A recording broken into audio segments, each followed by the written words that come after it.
we are seeing, and I discussed this last night on Twitter, we are seeing a breakdown in class in the Democratic Party, right? We're seeing the breakdown based on not your race, not your gender, none of your identity, but basically your class. And we see that Hillary Clinton and the establishment, they really do represent a certain class of people who are doing just fine in this status quo. A lot of these media elite are Ivy Leaguers who are doing just fine, which is one of the things one of the problems I have with Ta-Nehisi Coates, which I'm glad he's supporting Bernie Sanders, but we'll talk about him still a little bit more after I speak with Michael. But you have Hillary Clinton rolling out a lot of people who don't identify with your economic plight. They just have the same skin color as you. They don't identify with your political plight because they have all the connections in the world. They just have the same gender as you. But if they can get you to focus only on your race, only on your gender, only on your orientation, but pay no attention to the class analysis, the class divisions, the different experiences in America based on where you are economically, if they can get you to ignore that, then of course you have every reason to vote for Hillary Clinton. Sure.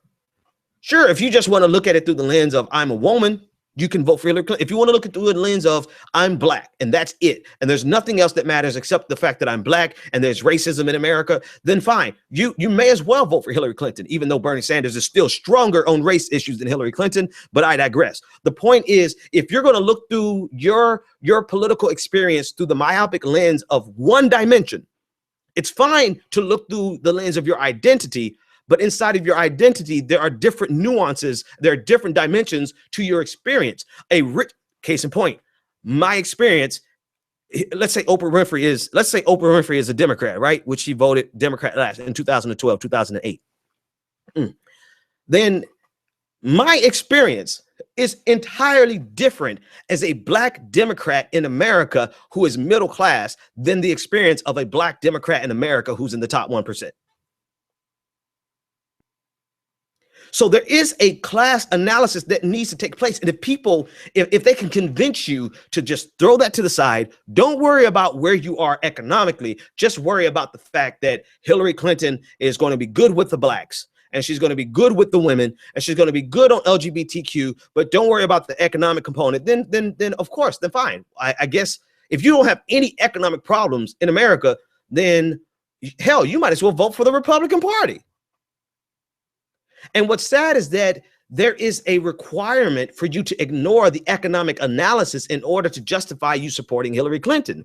When as a Democrat and as a progressive, she should be championing all the more these issues.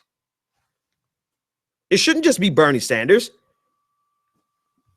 There should be no difference in their economic platform, but there is.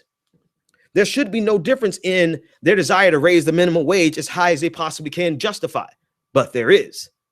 There should be no difference in the progressive tax code that they want to reinstate, but there is. And because there is, you have to understand that there is a difference between Bernie Sanders and Hillary Clinton, and that difference is most exposed when we discuss economics, or really it's only exposed when we discuss economic differences and platforms and policies. And so they get these Ivy Leaguers on TV to tell you about okay, I'm ready for you, Mike, anytime. And I just want to make sure I know I'm ranting, but I'm ready for you anytime you're ready.